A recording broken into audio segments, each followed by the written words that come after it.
Vous cherchez à placer votre argent en toute sécurité en 2025 ? Voici les meilleurs investissements à faible risque pour protéger votre capital sans sacrifier la croissance. Tous les placements comportent une part de risque, mais ils n'offrent pas tous la même stabilité. En période d'incertitude économique, les investissements à faible risque peuvent préserver le capital tout en générant un rendement modeste mais régulier. Aujourd'hui, plusieurs facteurs renforcent l'intérêt pour les placements sécurisés.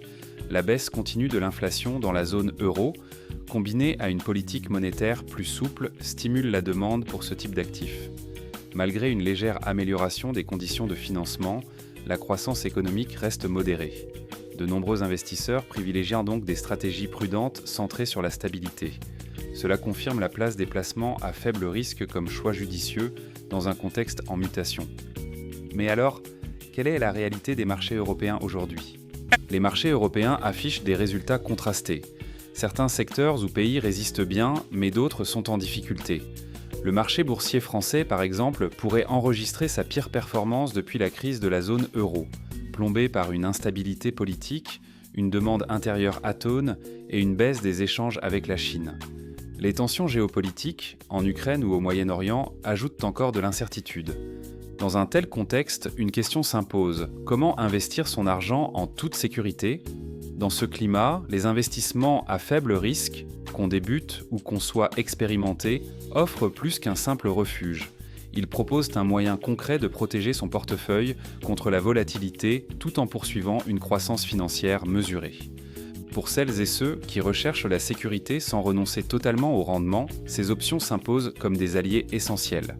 Dans cette vidéo, nous vous aidons à identifier les meilleurs investissements à faible risque pour 2025 et à comprendre comment ils peuvent s'intégrer à vos objectifs. Protection du capital, revenus stables ou croissance modérée. Premier.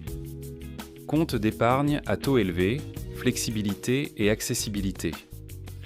Les comptes à haut rendement combinent sécurité et liquidité avec des taux supérieurs aux livrets traditionnels, idéal pour les réserves à court terme. Avantages. Retrait possible à tout moment, sans pénalité. Simples à gérer, parfait pour les débutants. Inconvénients. Rendement souvent inférieur à d'autres options comme les obligations ou les ETF. L'inflation peut réduire le pouvoir d'achat réel. Deuxième ETF, fonds indiciels cotés, diversification et potentiel de croissance. Les ETF permettent d'investir dans un panier d'actions, d'obligations ou de matières premières, offrant un bon équilibre entre rendement et risque. Avantages. Risque réduit grâce à la diversification et grande flexibilité de gestion. Inconvénients. Certains ETF ont des frais récurrents et restent soumis à la volatilité des marchés. Troisième. Dépôt à terme, compte à durée fixe, rendement stable et garanti. En bloquant votre argent sur une durée donnée, vous obtenez un taux d'intérêt fixe sans surprise. Avantages. Prévisibilité totale et sécurité du capital.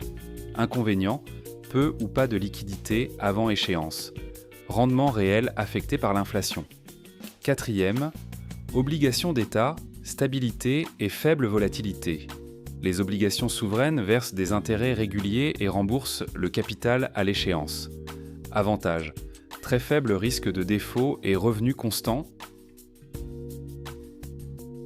Idéal pour les portefeuilles défensifs.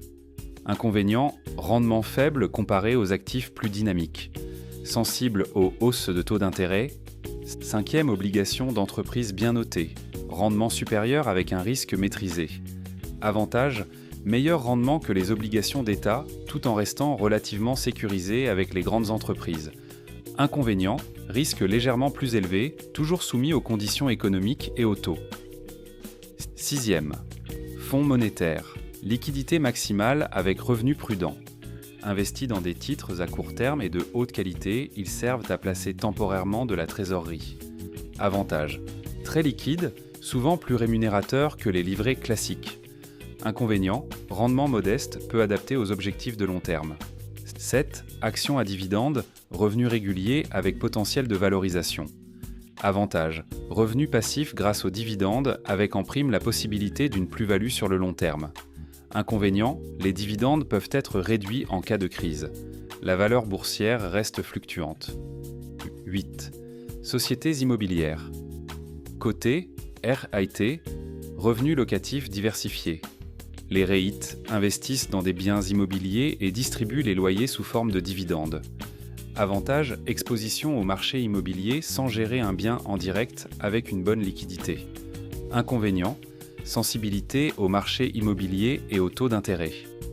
9e fonds indiciel, Index Funds, diversification à bas coût pour le long terme.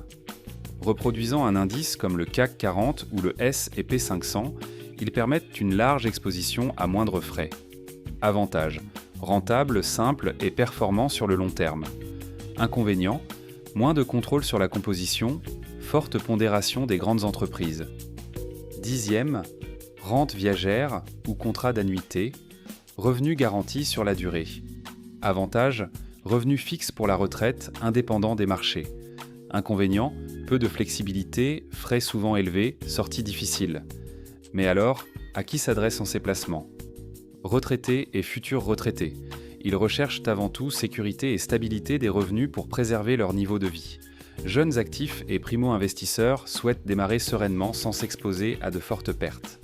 Investisseurs prudents ou échaudés préférant la prévisibilité à la performance agressive. Investisseurs orientés vers le revenu passif qui veulent compléter leurs revenus mensuels ou tendre vers l'indépendance financière. Planificateurs long terme. Objectif, retraite, études des enfants, liberté financière à faible volatilité. Comment choisir la bonne stratégie pour vous ? Premier, définissez votre tolérance au risque 2.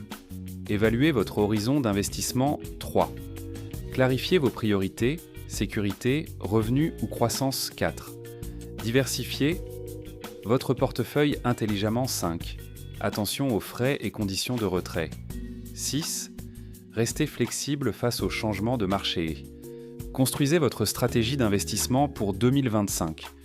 Ce guide présente des options généralement considérées comme sûres, mais la notion de risque reste personnelle. Ce qui est prudent pour l'un peut être trop risqué pour l'autre. Chez Mintos, nous comprenons la diversité des profils d'investisseurs. C'est pourquoi nous proposons une gamme complète de solutions, des prêts aux obligations en passant par les ETF. Quel que soit votre niveau de risque, nous vous accompagnons vers un avenir stable et rentable. Souhaitez-vous également une version sous-titre SRT, un storyboard pour la vidéo ou une voix off lue en français ? Je peux tout générer sur demande.